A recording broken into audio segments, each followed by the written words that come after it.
When Chaos finally arrived on Mount Eridu, he was met by one of his eldest mentors.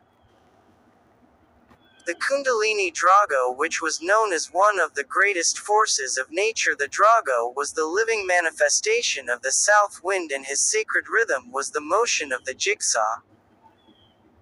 Back home on the ethereal plane, he was responsible for the shaping and cutting of the first shapes and glyphs. Sacred geometry was the key to creation and the building blocks of all language and linguistics. We must find the mortal who is the incarnation of the south wind and awaken them, for it is the only way to enter the great bibliophile, the library of Akasha.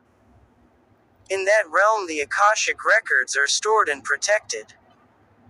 He was regarded as a righteous but brutal and unforgiving archangel back on the Orion constellation, which was his home star. Usually the south wind was pleasant, but some days it would seem as if it would be riled up and angry with everything in its path. From tsunamis to hurricanes and floods to tornadoes and blizzards, the south wind would showboat its power and dominance. Sadly, this was one of those days when the prince and soon-to-be King Chaos was just making it to that holy resting place. Mount Eridu.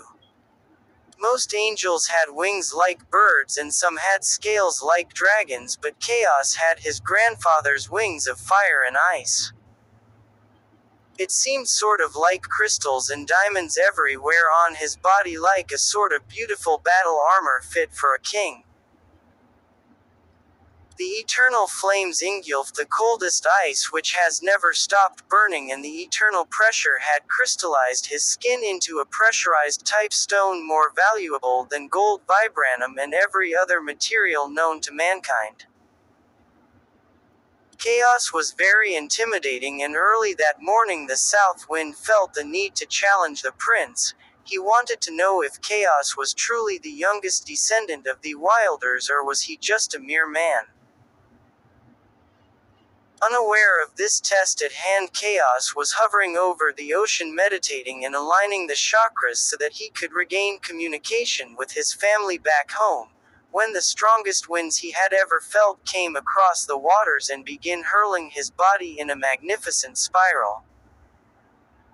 He was a mere boy and was growing fast, but he had not regained his memories of the power he withheld inside of him. He was humble and considerate at first until he saw what seemed to be a very familiar face. "Damn dragon," he murmured under his breath. "What cause have disrupted my awakening? We are already running out of time to awaken the Unison's nation."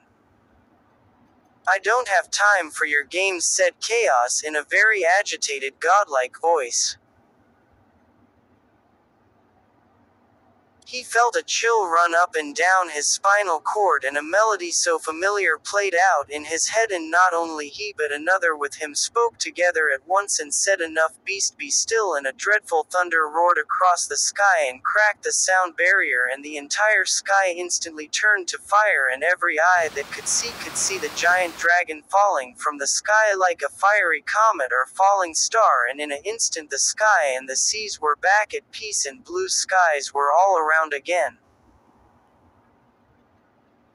How could a mortal slay an archangel? The council in the sky was outraged and afraid, and they quickly reported the human's crime to the highest court in heaven, and the All-Father sent 4 of his most loyal warrior archangels to apprehend this human and bring him to the Orion constellation for judgment and punishment.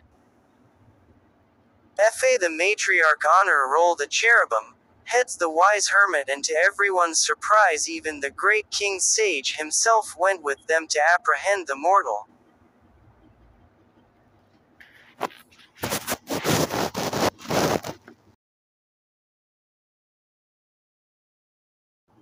Breaking news.